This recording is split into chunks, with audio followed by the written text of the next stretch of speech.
High বন্ধুরা, কেমন আছো তোমরা সকলে? আশা করি তোমরা সবাই খুব ভালো আছো। চলে এসেছি কথা এই সিরিয়ালের গল্পটা তোমাদের সামনে তুলে ধরতে।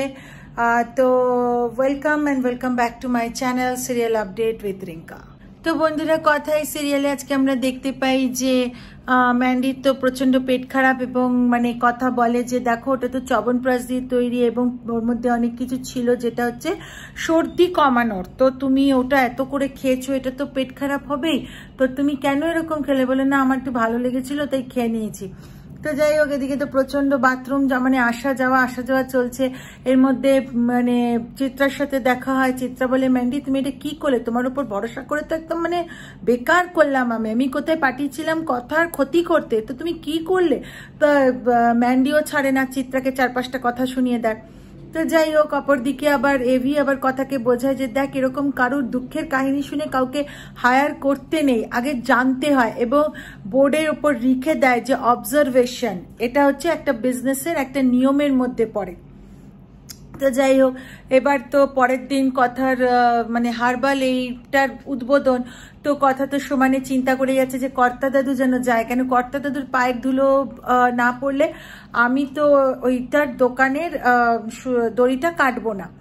তো যাই হোক, তো এর মধ্যে আবার মানে আমাদের এভি বলে যে কথা তোর জন্য একটা চমক আছে।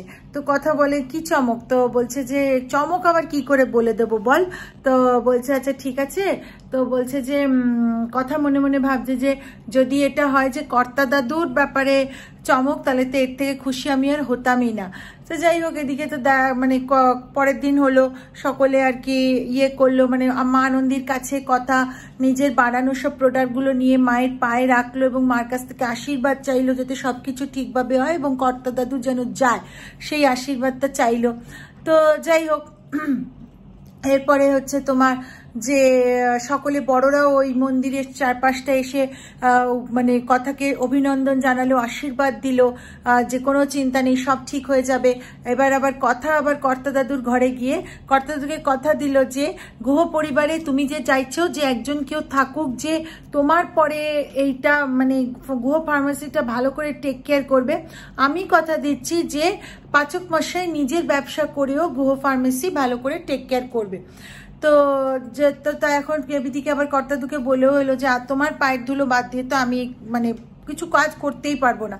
তো যাই হোক, ওরা তো এলো জায়গাটা আসার পর কথা এভিকে বলল যে আপনার জন্যই আমি চাই আপনি আগে দেখুন। তো এভি যেমনি দেখেছে, এভিতে একদম মুগ্ধ হয়ে গেছে, বলছে জায়গাটা একটা জঙ্গলে ভরপুর ছিল, সেটা তুই তো কি করেছিস, মানে এত অপূর্ব তোর কাজ সত্যি।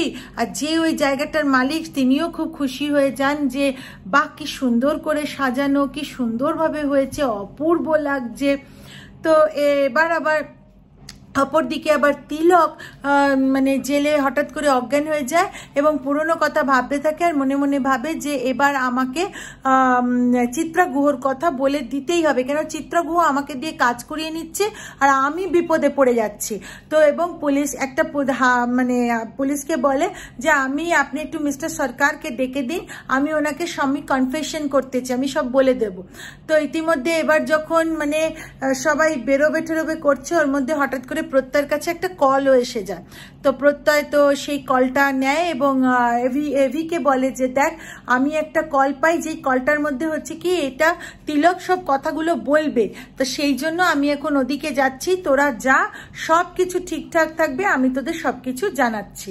তো বন্ধুরা, এটাই ছিল আজকের পর্ব। আর আগামীকালের পর্বে আমরা দেখতে পাবো যখন আর কি চিত্রা একটি কিছু মিশিয়ে দিতে চায় কথার বানানো হার্বাল প্রোডাক্টে, তখন এভি ধরে ফেলে এবং ওই সময় তিলকও আসে এবং কথা বলে যে তোমার সবকিছু ফাঁস হয়ে গেছে মেজমা। আর অপরদিকে আবার পুলিশ এসেও মেজমাকে গ্রেপ্তার করে নিয়ে যায়।